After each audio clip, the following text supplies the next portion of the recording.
for this reason. When you play against Detroit, KP, SA, it's easy to load up towards the ball because everybody knows that the ball has to be in the hands of Cade Cunningham. Now, we were talking about last year when the Knicks loaded up the ball with Jalen Brunson, with Thibodeau. That may have been that case scenario.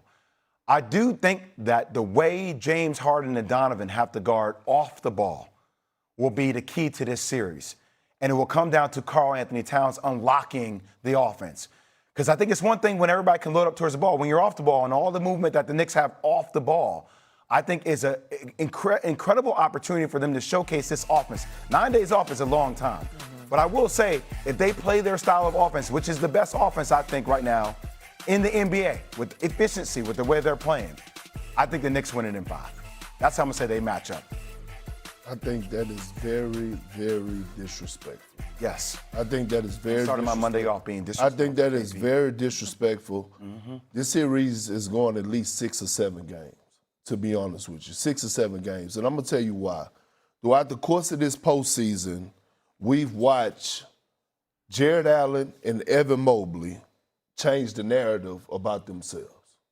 Because they was being called the hostess cupcakes. People were saying they were creamy in the middle, Twinkies, honey buns, whatever you want to call it, that's what they were at some point in time. He ain't any of that. They have changed the narrative on that. When you talk about Evan Mobley, listen, Evan Mobley, and I know people may say, oh, Perkins crazy. No, I'm not crazy. He could have not on the same level, just a smaller level impact defensively that Victor Wembanyama has. That's how versatile Evan Mobley is. Jared Allen has finally found that I don't know who gave him heart over the offseason or through this postseason, but his level of physicality has picked up. And so when I'm looking at the others, Wade, Merrill, all of these guys have found some type of tenacity. And so now we know that they can put up buckets with the best of them. By the way, Donovan Mitchell playing back in New York where he's from, he's known to put some major points up. So all I'm saying is I don't think that it's going to be as easy as people think it is. You know, a la Russ, a guy here, he think that it's going to be a cakewalk. You know, I hope we could put the camera on and look at his face for a little bit. He walked it but Stephen A., I'm just saying, I got the Knicks winning, but they better not walk in here comfortable and be like, oh, it's just over because we didn't want to face Detroit. We actually wanted this matchup. No, it's not going to be that easy. The Cleveland Cavaliers are not the Atlanta Hawks or the Philadelphia 76ers. The Cleveland Cavaliers are a different beast, and we know that they have the talent to win this series. I believe this is going a minimum of 6 games. I agree with you, Perk. It wouldn't surprise me if it takes 7 for the New York Knicks to win at the Garden, but I'm picking the Knicks to win this series, of course. I think that when you look at Jalen Brunson, he's averaging 20. He averaged 25. They played 3 times this year. Knicks won 2 of those games. He averaged 25 against them, but it was like 34% from the field, 36% from three-point range. You got some bodies that the Cleveland Cavaliers could throw at big body Brunson. It's really going to be, to me, about Mikal Bridges and OG Anunoby's health and the others. I think that one of the things that you look at Jared Allen and Evan Mobley, and you have to concede, is that the New York Knicks are not going to have it as easy with their big men as they did against Philadelphia because of Embiid's health, and as they did against Atlanta, who was soft as cottonelle tissue. You ain't going to have that kind of situation against Cleveland. With Allen and with Mobley, you're going to have some big bodies to contend with on the Cleveland Cavaliers. And in Donovan Mitchell, you're going to have a star that you have to deal with, okay? Let's not forget Strus, who's got some experience and has been hitting some big-time shots. Let's not forget this kid, Sam Merrill, and what he brings to the table in terms of his ability to make shots. So they have cats that can make some outside shots.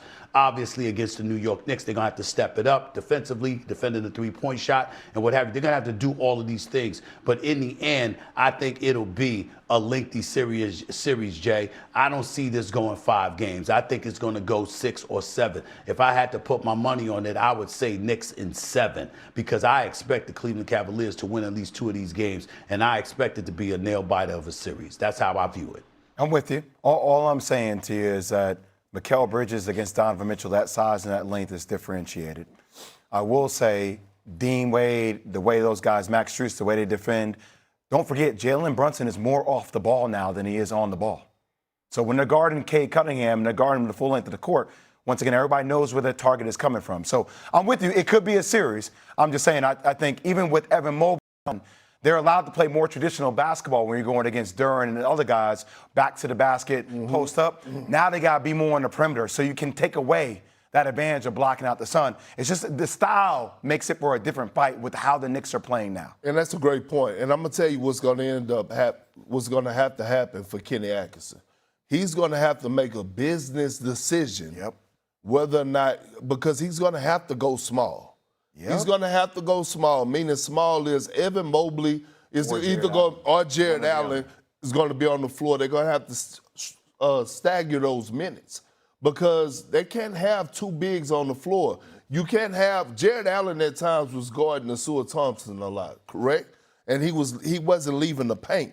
So he was leaving him wide open to damn to take shots, kind of like the Draymond Green, Russell Westbrook treatment, Ben Wallace treatment, the Perk treatment. They used to do that to me a lot. I ain't lying. They used to do that to me a lot. So, again, you can't do that to the Knicks. I believe they're the best three-point shooting team or one of the best in the postseason. They will make you pay. Okay. Well, time to dissect this tomorrow, of course, when Game 1 actually happens on Tuesday. Just to point out here, Donovan Mitchell averages nearly 27 points per game at the Garden in his career. Let's go to the other side of last night's game. That would be the disappointment side, obviously, the Detroit Pistons. They had the best record in the East during the regular season. They are going home now as that 1 seed. Here's head coach J.B. Bickerstaff after the loss. These guys every single day give us what they got. So it is not a disappointment. It's a loss, and it's a tough loss. But that adjective will never be used as this group. Okay, so he's not going to use it. Are we? Would you consider this season a disappointment for the Pistons, Stephen A? Yes, because they didn't make the conference finals. They were the number 1 seed. They won 60 games, major props to them or whatever. But I'm just talking about their expectations. Once we saw what we saw, particularly from Cade Cunningham emerging as a league MVP candidate, it's not that the result, meaning losing the series, was a disappointment. It's how they went out on your home court in a Game 7, down by damn near 40. That's the disappointment. That's where that comes in, because it reminded us of what their deficiencies are. We got to give credit where credit is due to J.B. Bickerstaff, who was my coach of the year. You don't have Malik Beasley because of personal reasons he got himself into. You lose Dennis Schroeder, of course, Tim Hardaway Jr., and you're looking at Cade Cunningham, and you really, really didn't have a bona fide secondary scorer. We saw it in the previous series against Orlando when Tobias Harris showed up and really showed out. But that wasn't the case for him against Cleveland. Jalen Duren and these boys, we didn't see but so much from them as well. And Detroit appeared extremely limited, so you almost feel like, listen, the better team won the series. Cleveland is obviously offensively is a better opponent than the Detroit Pistons, and you got to say that for sure. I'm just looking at it from the standpoint, it was a successful season, no doubt, to win 60 games, to get to Game 7 of the conference semifinals. But the flip side to it is that 7th game, how you ended it, getting blown out on your home turf like that, it just showed you how deficient Detroit really was. And that was where the disappointment lied. Not in anything else, just in that. I think it was a great season for the Detroit Pistons. Seriously, all across the board. For a few reasons that you just alluded to, Stephen. Now, you just talked about them losing Malik Beasley, Dennis Schroeder, Tim Hardaway Jr. Dennis Jenkins was on a 2-way contract up until the middle of the season. And I think about this team, I look at this team and I look at how Minnesota Timberwolves used to look before they went to the conference finals. You remember when they were trying to get it together? And this is where you have to start leaning and trusting your player development, right? Because think about Jaden McDaniels when he first hit the playoff stage, right? He was a hell of a defender, but offensively he had to work on his game. Asua Thompson, take notes, right? All of a sudden you look at Jalen Duren. Now all of a sudden you can have these accountability moments, even from J.B. Bickerstaff, right? Coming into next year. Hey, you know what we gonna do? we're going to have this 82-game season as like somewhat of a dress rehearsal for Jalen Duren.